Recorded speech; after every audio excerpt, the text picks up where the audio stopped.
I heard of one lady, in brief summary. She was born in a poverty-stricken village in Maharashtra, India. She never really had any education. When she was a little girl and wanted to go to school, her family made her take care of the buffaloes.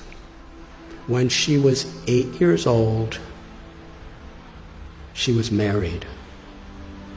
I think actually she was 9 years old. She was married to a man who was about 30. By the time she was 19, she had 3 sons, and she was pregnant. A mafia type of person who was exploiting the people of the village was especially forcing the women of the village to work really hard and paying them practically nothing. And everyone was afraid. But Sindhutai told the local collector, who was overseeing the police, and that person was stopped from what he was doing. But he was so angry. He went and told Sindhutai's husband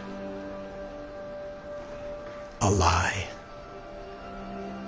He said, "You are such a fool. Your wife is having affairs with so many men.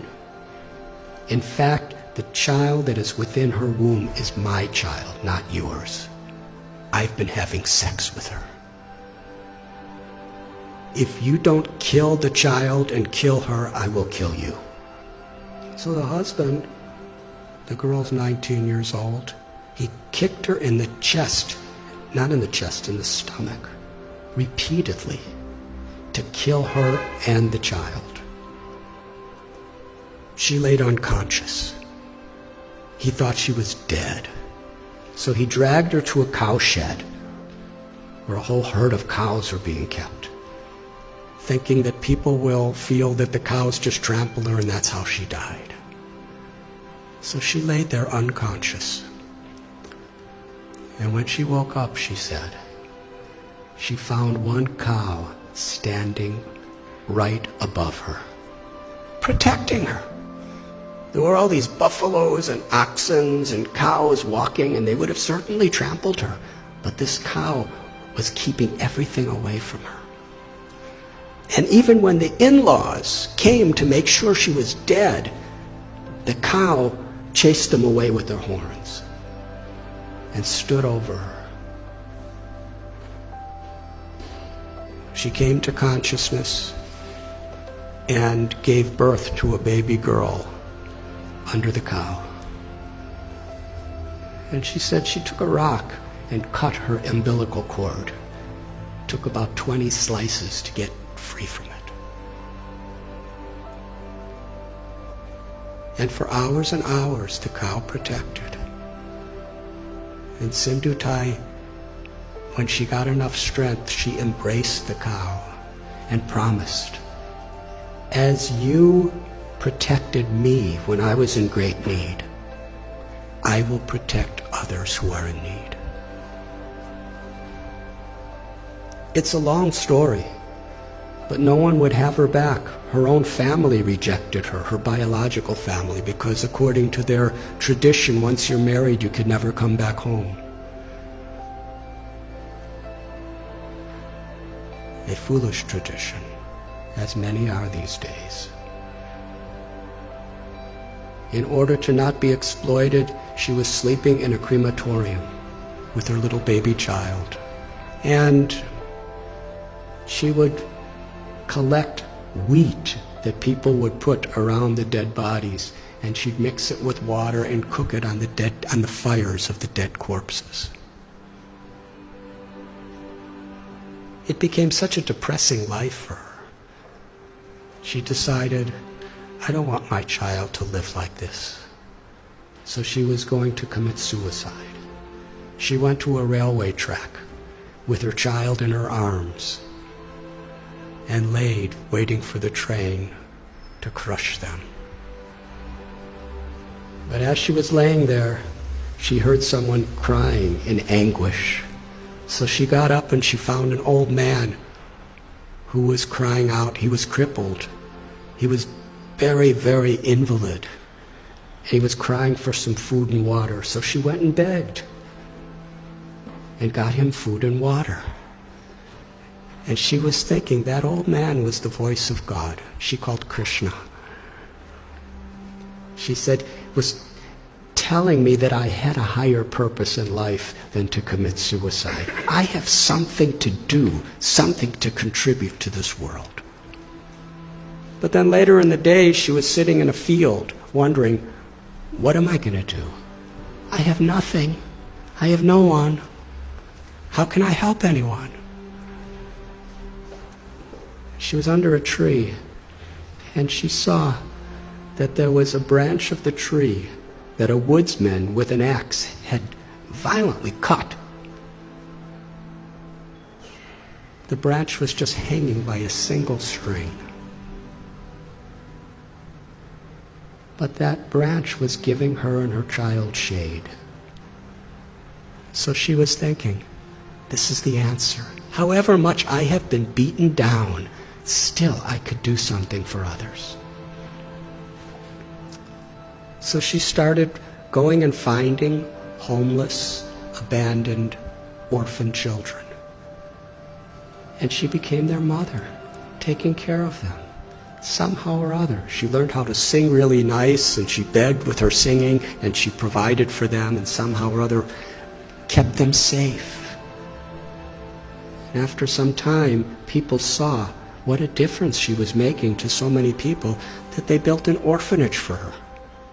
Over the years, she said, she's had about 1,500 children, over 1,000 grandchildren. And she's made a tremendous difference in her life. All of her children have a great education. Many are doctors and lawyers and farmers, something she never had. She's won so many awards internationally for her accomplishments. But then she explained what the most meaningful and fulfilling thing she ever did in life. Years and years later, after the president of India gave her awards and governors of states and international awards, this really old man came to her orphanage. He was starving. He was sick. He was homeless. He was asking for shelter.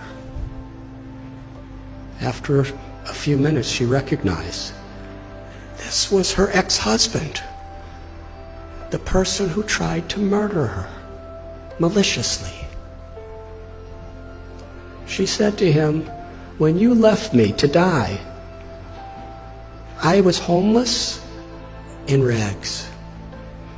Now you're homeless in rags, and I have a nice place with so many people. She said the most meaningful thing in her life is she forgave him. And she said, I will give you shelter, but I'm not your wife. I'm your mother. And when people would visit the orphanage, she would introduce him. This is my eldest son, and sometimes he's very naughty. She told a story. It moved me. So at one place, I shared this story, and somehow it was on YouTube. And in her orphanage, someone showed it to her. So she wanted to meet me. So in Pune, I met her. And she was with a couple other people. And we spoke for about an hour together. It was a wonderful conversation. And afterward, there was one lady who was sitting next to her, who was just beaming with smiles the whole time, but didn't say much of anything. And when I was just about to leave, Sindhutai said, I want to introduce you to this girl. She's the one who was born under the cow. She's now a medical doctor, and she's taking charge of one of our orphanages. And then she said to me, I consider all of the tragedies in my life to have been gifts to empower me to make a difference to others. She considered it all the grace of God. She said, "My life has been a road with many thorns, but I made friends with those thorns, and my life became beautiful, and I could give beauty to so many other people's lives." That's one little example of influence without affluence. The power of compassion is far greater than anything that money can do. But when money and knowledge and strength and skills are built on the foundation of that compassion, then not only is our own life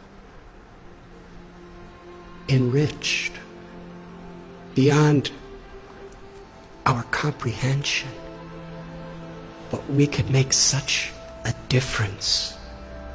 We can have such an influence in the world. Each and every one of us, whoever we are. Because everyone is so inherently special. And nothing and no one can take that away from us, as long as we are aware.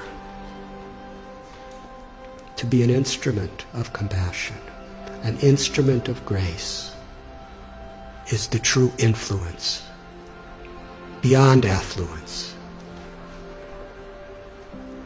Thank you very much.